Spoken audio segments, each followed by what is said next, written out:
Bonjour à tous. Je veux d'abord vous remercier tout simplement parce qu'on vient de dépasser les 5000 abonnés. Donc ça c'est génial. On ne pensait pas atteindre cette quantité d'abonnés en si peu de temps. C'est cool, on vous remercie beaucoup. Et on voit aussi que vous réagissez beaucoup et ça c'est génial aussi.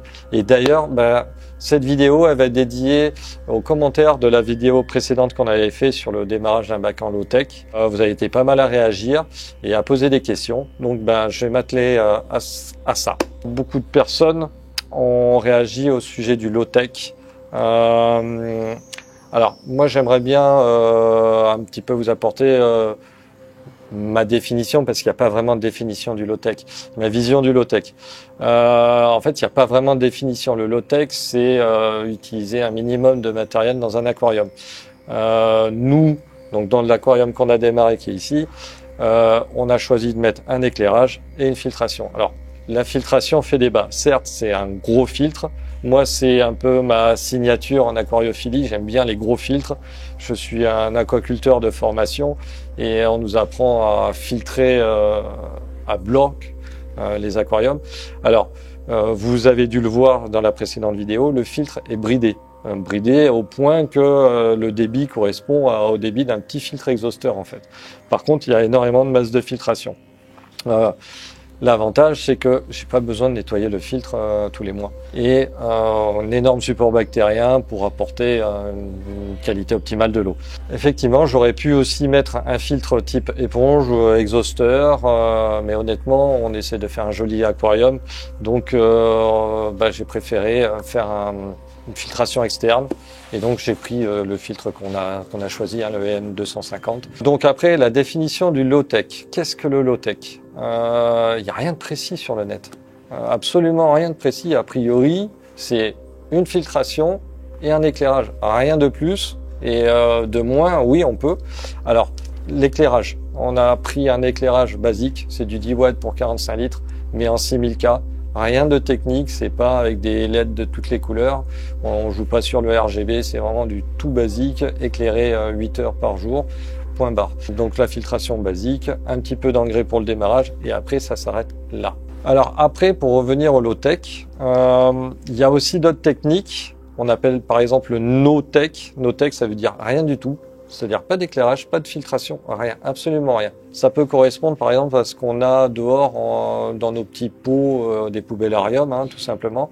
On peut le faire aussi en intérieur avec la lumière du jour, mais honnêtement, c'est difficile à équilibrer.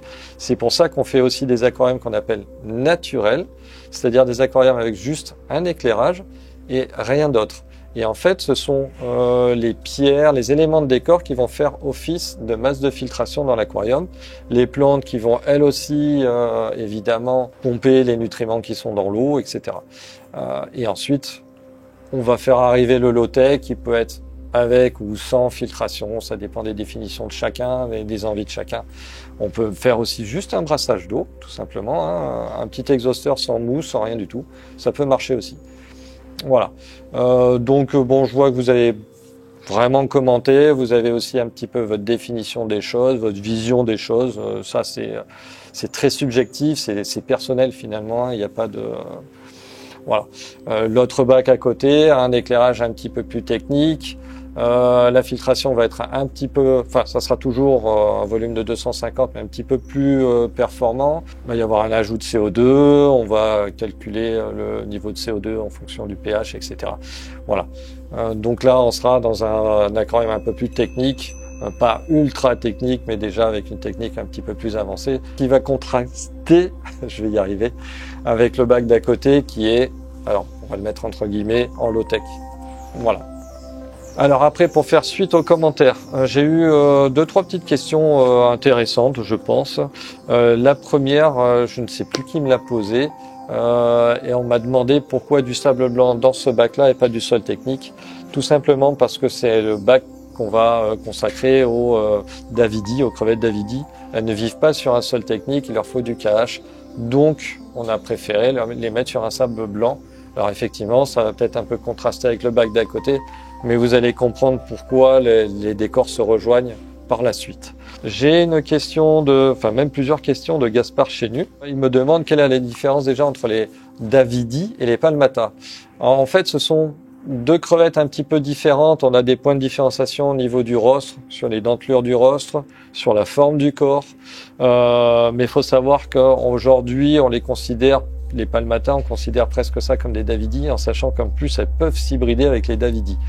Moi, je trouve ça débile tout simplement, et j'insiste sur le terme débile, de les mettre dans la même famille. Une Palmata, c'est une Palmata, et une Davidi, c'est une Davidi. Mais après, c'est mon avis personnel. Ensuite, utiliser du sol Manado pour faire des Davidi, il n'y a aucun problème. Faire des changements d'eau, des renouvellements d'eau avec de l'eau du robinet reposée, si elle est douce, pas de problème. Sinon, il faudra peut-être la mélanger avec de l'eau osmosée, par exemple, pour l'adoucir un petit peu. Il demande aussi quelle est la différence entre un guppy mâle et un guppy femelle. Alors, un guppy mâle, c'est un poisson un petit peu plus coloré, d'ailleurs qui a de la couleur de la tête jusqu'à la queue, avec une queue généralement avec une voilure un petit peu plus longue que les femelles. Et sur sa nageoire anale, elle est en forme un petit peu d'épée. Ça permet de guider l'étance vers l'oviducte de la femelle. Voilà. La femelle, elle, par contre, elle sera avec un corps plutôt gris et une queue un petit peu colorée. Des fois, elles ont aussi un corps coloré, selon les sélections. Mais on voit assez facilement la différence. C'est pas une science technique. Il suffit de voir un petit peu un mâle et une femelle pour comprendre la différence. Joshua qui me demande au sujet des serious stones par rapport au CRS. Alors, effectivement, elles relarguent un petit peu. Ce sont des pierres calcaires. Et si on met du vinaigre dessus, elles moussent. On voit très bien qu'il y a quelque chose dedans. Par contre, elles ne relarguent que du GH. Et ce GH, il suffit de faire des mesures régulière de l'eau et pour voir à partir du moment où il y a une augmentation de GH, on va compenser en rajoutant uniquement de l'eau osmosée pour faire descendre ce GH. Elle ne diffuse pas de KH sur le sol technique, ça pose aucun problème. Mais c'est vrai qu'il faut surveiller l'eau parce qu'il y a un petit peu de relargage. C'est pas énorme, mais ça le fait un petit peu. Donc voilà pour les questions. J'espère avoir pu vous apporter quelques réponses et quelques précisions. Maintenant, on va voir un petit peu où en sont nos bacs. Donc, dans le bac technique sur lequel on a démarré l'utricularia en dry start, on constate qu'elle commence un petit peu à se redresser. Donc l'enracinement est en train de se faire. On va attendre encore une petite semaine, je pense, et puis on va mettre tranquillement tout ça en eau. Et sur le bac qu'on a démarré la semaine dernière, on remarque que les plantes se sont bien redressées, elles ont même commencé à bien pousser, à prendre de la couleur. Donc, ma foi, ça a l'air d'être satisfaisant. Donc, on va continuer un petit peu à attendre que le cycle se fasse avant d'introduire les crevettes. On va aussi modifier les cannes de rejet et d'aspiration. On va passer ça en canne transparente en verre. Ça fait partie des petites upgrades. Voilà. Donc, ça suit son cours et puis il faut être patient.